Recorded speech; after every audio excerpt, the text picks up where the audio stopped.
I'm so excited. I met Chris in a conference, which was actually his first conference, and we just connected. And I wanted to have him back again, and I wanted to learn so much more about you. So, Chris, welcome to my podcast. Thank you. It's good to see you again. Oh, thank you. So, growing up in the DC area, you lived right outside. What was like a fun memory for you, and how did you kind of navigate your way back home? Because now you live a little bit north from where your hometown is. Yep. So I grew up in a small town called Damascus. At the time, it was probably only like 5 or 6 thousand people. It's grown a lot since then, but it's still, small town America. Um, Being that close to DC, it was cool. More so for field trips and stuff in school, because we went to all the monuments, the memorials, all that stuff. And it's funny being that close. I haven't been there in years, and it's literally right down the street. Um, but that part's cool. And I grew up in the country, so houses spread out. We used to ride our bikes as kids all over the place. To ride a bike 10 miles a day, 15 miles a day, just goofing off with your buddies was normal. As we got older, kind of got a little boring because there wasn't much to do. But our claim to fame in Damascus is a little ice cream spot called Jimmy Cone. It's only open during the spring and summer and early fall, but that was always the hangout. If if you couldn't find anything to do, just go up to Jimmy Cone, and there's probably somebody there that you know. Yeah, that's so fun.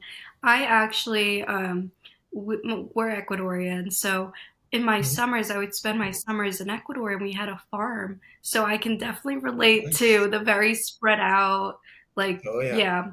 I remember my mom, since it was like a developing country, my mom would never let me walk, by myself. I always had to go with my cousin or like a family Mhm. friend.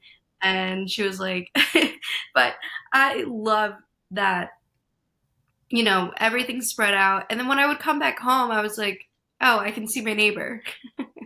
I can hear everyone's dog like on my Yeah, street slightly barking. different, right? Slightly different, right? Yeah. Hmm. Yeah. And No, so, I live on a farm now, so it's lovely and quiet. yeah, I wanted to touch on that later. But so, when you were applying to college, how was that process? Because it definitely has changed. Oh Within yeah. it really changed within like the past few years. So, how is that college process for you? Um, College was actually like life plan C or D. Originally, I wanted to join the military. I was looking at going in the Coast Guard, but I was medically disqualified because I have flat feet. Um, I've been an athlete my whole life. Well, when I was a kid, I'm not anymore. Yeah. Um, and running nonstop. And but overall, they don't accept people with flat feet because they don't want them to claim medical disability. And I do have back problems and stuff. I just fight through it and get over it. But that's their benchmark. That's their rule. So then I went to computer tech school because I was always into computers. Did well in the class, and then just could not pass the certification test because it just couldn't get past it. And then I finally ended up in college when I found out one of the local junior colleges had a lacrosse team. So I figured, what the heck, I can play a little more ball, go to school. Really don't have many other options right now. And so that's how I actually started into college, and went there for a couple years, and then got a scholarship to Queen's University of Charlotte down in North Carolina. Um, so the application process, mine was a whole lot different because I was a transfer and an athlete. So they basically looked for me instead of me looking for them. So there was, I guess, less hoops for me to jump through. Like I didn't have to write any essays or anything like that outside of just, hey, I'm an athlete and I'm coming to your school. So that part was pretty cool.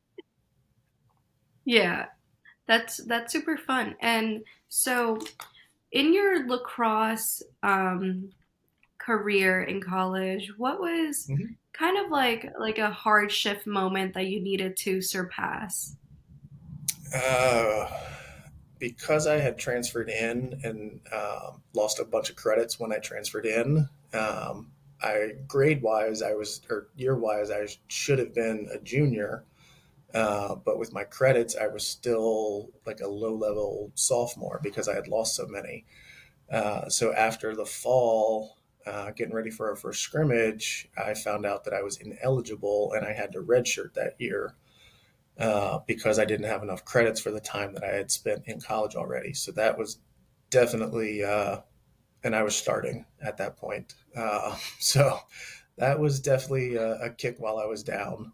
And it was not fun, but overall, it worked out better because I ended up getting 3 years to play. So I was in college for 5 years. Um, it, um, Oh. it was definitely a tough pill to swallow, but overall it turned out better because it gave me more time. I got better over time, and honestly, I got to stay in college for an extra year. Yeah, that's not um like an unheard thing now. A lot of college students actually sometimes they even do it on purpose. Michigan Mhm. University, they just won the Rose Bowl. One of their teammates that were on, I don't know like which side, offense or defense, but one of them was actually a fifth year and he wanted to do it just to play again. So it's Mhm. not like an uncommon thing. It's actually very common now. It's Yes. I know even if you go there for grad school, you can even still play. Mhm. Yep. So it A lot of definitely colleges do changed that. with Yes, it's definitely changed, and I mean the game itself is still super big and growing. You know, 10, 15 years ago, anybody out west, if you said lacrosse, they'd be like, "What's that?" And now it's got its own channel on YouTube basically. And there's two or three different professional leagues. Um, Not getting any like the high dollar stuff like a lot of the professional sports, but it's growing, and I think it will get there one day. yeah, I think it's very big on the East Coast right now Hmm. and that's super cool. So after college, Hmm. um, you went into a realtor. You went into Hmm. that real estate passion. Yep. So while I was reading your bio, I was like, oh, you're second generation. So your dad was in the industry. So Yes. how was growing up with a realtor? Like, how was that like? It was interesting. I mean, as a kid, because my dad started in real estate when I was like 10, I think, 9 or 10, somewhere in there. Um, and I didn't pay much attention to it, just like most kids don't pay attention to what their parents do, until I got to high school. Then I started kind of following a little bit. I started working for him at the time. This was pre heavy internet, so a lot of stuff was still faxed, a lot of stuff was still hand delivered. This sign needs to go over here. And so that was kind of my start, was just kind of being my dad's runner and kind of somewhat admin, but not really. Mostly just, hey, this has to go here. Go over to this office, get this paper signed, bring it back, then fax it over here, or email it. So it was a fun learning experience, to say the least. But I avoided it as much as I could just because I didn't want to grow up. So if I took the approach that you're taking in life of just, hey, let's start this stuff early, I could potentially be retired by now, but I didn't. So I'm still working a lot. Well, thank you. And I think it's super cool that you kind of had like that mirror that you didn't realize was going to be your mirror. Hmm. And before you transitioned into all of these amazing mentorships and groups, you were a realtor, and how was that experience for you? It's been great. Excuse me. No, I mean, it's been great. When I first got in right out of college, Um, didn't know what what to think, because I went from being a student athlete to a full grown adult basically overnight, and it's like, oh goodness, this is a different world. Um, and then when I got in at the end of '06, it was right as the market was declining, and then we ended up with a bunch of short sales '07, '08. And that's actually when I started to really learn and grasp and grow as an agent, because a lot of the seasoned agents didn't want to deal with short sales because they're such a pain in the neck. But that was the only game in town for somebody brand new. So that's where I kind of traveled down that path, and I learned short sales. And also, a lot of the people that I had grown up with are still in the area. They bought houses in '05. '06 happened. They couldn't afford them anymore because of the adjustment in the rates. So I already had a client base, that I already knew. They knew, like, and trusted me. So when they got in a pinch and they needed to get out of their house, I was the one that called. So it was great having my dad there to assist me and kind of oversee everything. But that's also where I started kind of branching off from my dad and starting to create my own name in the industry. So that was definitely good. And then progressing all the way through, I mean, you get to 2020 and 2021, those years were incredible.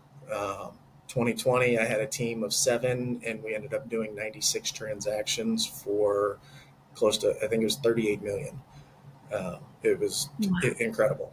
Blew any numbers that I ever thought were possible out of the water. Um, Yeah, so it congratulations. was it was nice. Thank you. Yeah, and so when you transitioned, you found sub two. So how did sub two find you? And guys, funny story. When I met you, I genuinely thought you were Pace, and I was like, did he grow out a beard since the last time I saw him?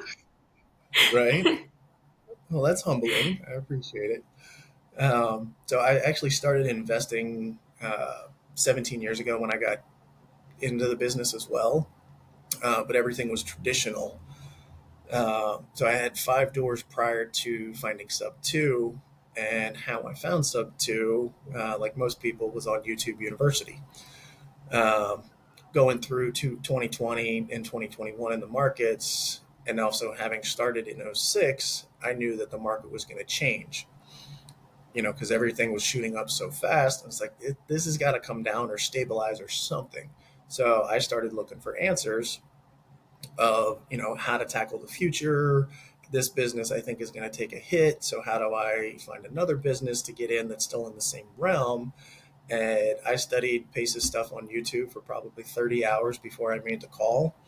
Um, Super glad I did. Made the call, had a great conversation, and signed up on the spot.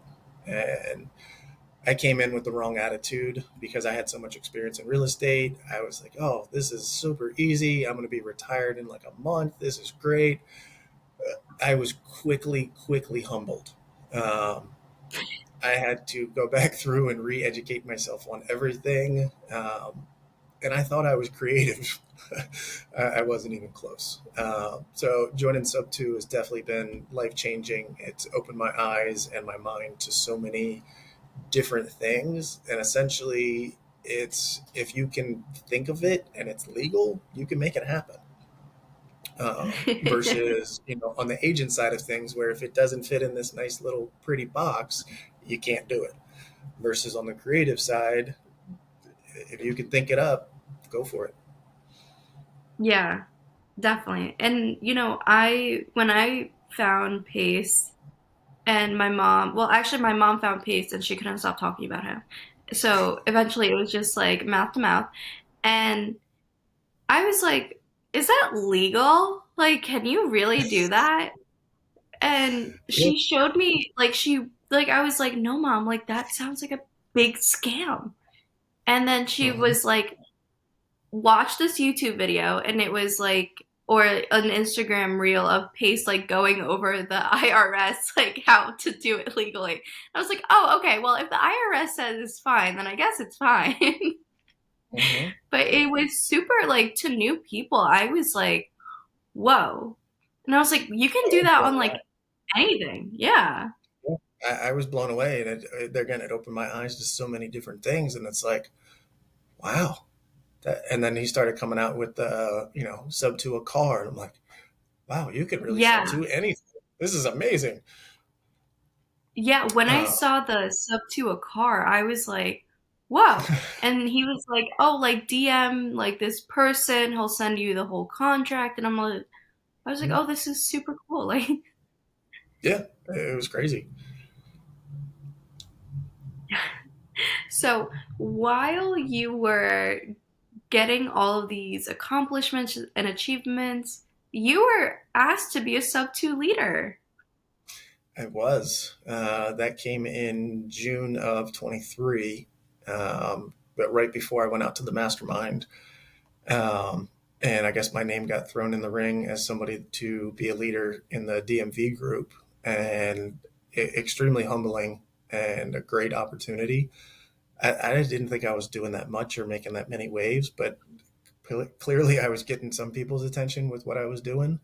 And even still today, I still feel like I haven't even reached the starting line. But I got a text from somebody last night that was like, "Hey, Chris, I want to thank you. You helped me get my first deal." I'm just like, "Huh, that's amazing. That's awesome. I'm super excited." Like I'm in the car and I'm read the message and I'm like, oh, and I'm doing a little dance in the car. I'm like, "Oh, this is awesome. They got their first deal. That's fantastic." Um, so that was very, very rewarding. And it wasn't even anybody in my local group. Just somebody that found me through however they found me. I'm not sure. Um, but yeah, that was crazy rewarding. Um, but then just having and there again, I didn't think I was good enough for the role, basically. And kind of a perfect storm when I was at the mastermind, the Houston group, Jeff, Jeremy, and Jennifer, um, they did a presentation on their power hour. And I'm like, that's genius. This is what I can do with my group. So I picked their brain a bunch while I was there, jumped on another Zoom when we got home with Jeremy and Jennifer. They kind of gave me their overview of how they're doing things.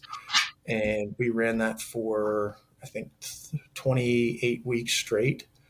Um, and we ended up shutting it down towards the end of the year just because we were starting to lose numbers, holidays, everybody was spending more time with family. And we're actually getting that started back this Saturday. So pretty excited Oh, about that's that. super cool. Yeah. Oh, so what is your like role in that?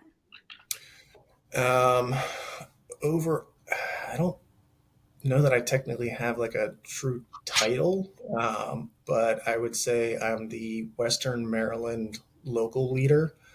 Um, because our DMV group is so big, they had it split up into like 20 different groups. So we still have our regional leaders, and then I'm just kind of like the Western Maryland leader of that group. Um, and overall, what I do with that is mostly just lead the power hour. So I partnered up with two guys also in sub two, um, Brian Poole and BJ Marshall. So the three of us basically take turns running it. But we'll come in, we'll cold call for an hour. We provide the lists. If we close on those deals, then we bonus whoever the caller is out. We had two of those last year, which was awesome. Put more deals on our belt, helping teach people along. We added an education piece. We have speakers come in. So it's cool. We just try to keep changing it up every so often just to keep it fresh and try to get more people to come. But overall, we're averaging about 20 people. At the end of Oh, last that's year, super we cool. ended up doing a I'm big sorry. My barbecue. dog, he is That's just okay. nonstop scratching my door. I don't know if you can hear that, but let me just open the door Yeah, for it's okay. Snoopy. Oh my god. Snoopy has actually, he is my Maltese Shih Tzu. Here, come up. You want to say hi? Come here. He's my Maltese Shih Tzu, and he is just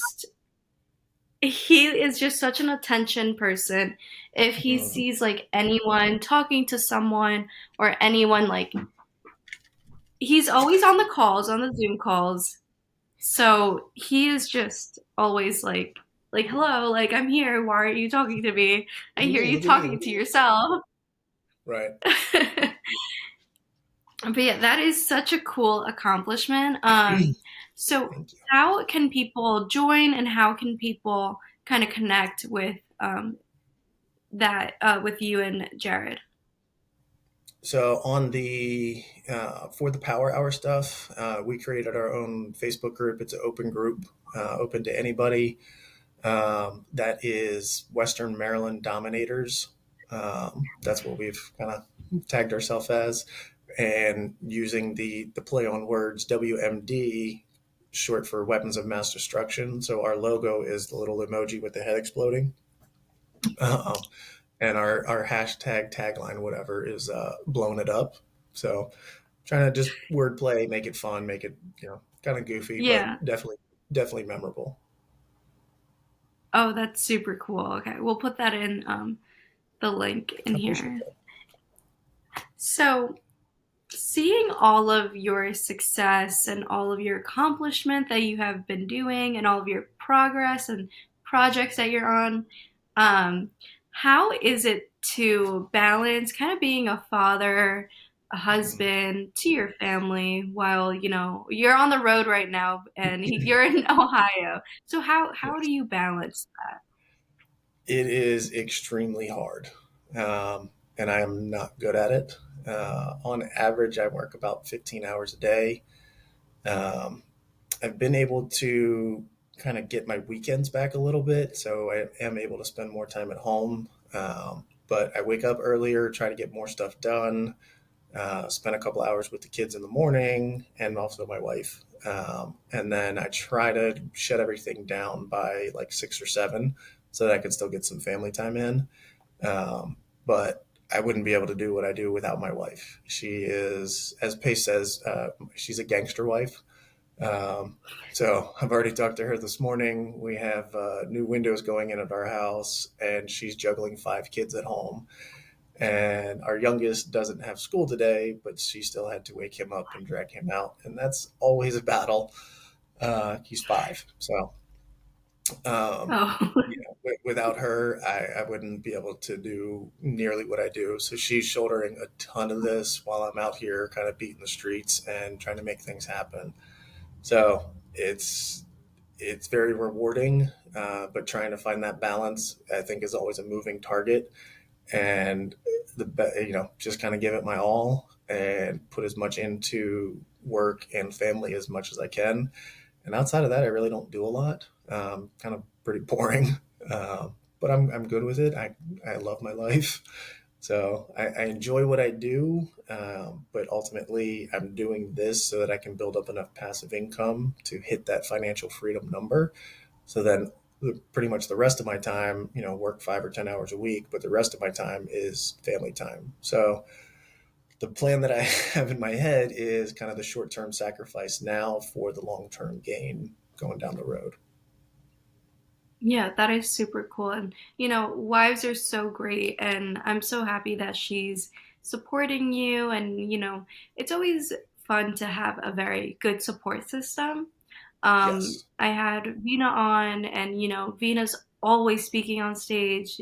And her Hmm. husband, he's also always on call. But when he's home, he has like a very good relationship with the kids.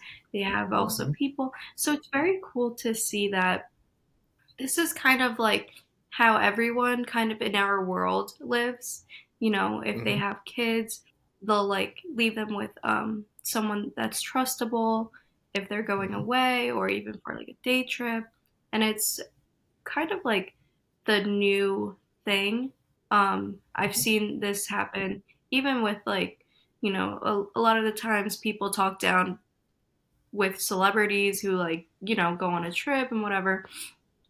But it really is like what everyone is kind of doing if they want to hit that financial freedom that they're Yeah. achieving. And so, talking about your new house, you live in a beautiful 50 acre. I love that. And you live on a farm, which I also love. I grew up basically on a farm. My mom could not keep me away from the animals. So what is on your farm? Thankfully, I do not have any livestock because I do not have time for it. But the main reason we bought it, we like space. We are planning to build our new house, our dream house, up on top of the property, and then we'll rent out the farmhouse that we've been living in for a couple of years now. Um, but the main reason we bought it is and my kids are hunters. So we love to deer hunt, turkey hunt. With the little ones, I'll take them out squirrel hunting. So it's just kind of getting outside, getting space. But we do have three barn cats and a mini Australian Shepherd. Oh, that's so cool. I love that you have a cat and a dog. I have a cat and a Mhm. dog. Nice. And We, so we would when have you hunt, do chickens. you I'm sorry, uh, go ahead. wait, so you would have chickens? So you don't have We chickens? would have chickens, but I sold a client another farm that's like 10 minutes away that already had chickens. They wanted to raise them, and in 2021, I got them $200,000 off on this property, and I'm still trying to figure out how I negotiated that deal, but they said, you got us such a good deal. Whenever you need eggs, stop by and get them. So it's 10 times Oh, easier. It's 10 times easier, and we still get farm fresh eggs. So every once in a while, I'll buy like a bag of feed and drop it off for them, just because I feel bad. Like I don't want to take stuff for free. Um, but in their eyes, it's not for free because I was able to save them so much money. that's so cool. Okay. So the kids can go over and they can play with the chickens and, get some like If free, they well, so maybe not desire, get some free. yes. Right. Yeah. Yeah. No, That's super cool. I any love farm that. animals, I have friends that have them. So Okay, you know what? That I feel like that's better because then like in the mornings in the winter you have to go. Okay, mhm. that's fine. Like, oh, okay, you can send your if your kids want to, pet some sheep, like, oh no, we have a friend Fred. He lives down the street. Go to Fred's house. Yep, absolutely. Oh, I love that. So you're a hunter. So do you hunt in your like in your space, or do you also Mhm. go to, I don't know how hunting works. Do they go to mountains, I think, right? Mountains? Yeah. I mean, I've been plenty of different places, but now predominantly I just hunt in my backyard because we have the acreage to do it. And also just with my time limits, I mean, I can go for a morning hunt and be working by 10:30. Um, but then also with technology and my cell phone, I'm answering emails at 4 o'clock in the morning, sitting in the deer stand. So um, again, it's Oh, that balance that's I want to go do something that I enjoy doing, but I have my responsibilities as well. So if I can figure out how to tie them together, then it's a win-win. yeah. So do you eat the meat of what you hunt, or like what do Absolutely. you do with it after? Okay. So we eat it all, and then if we end up taking too many, or not too many, but if we take more than we can eat really in the year, then we donate them to a program called Hunters and Farmers Feeding the Hungry. Oh.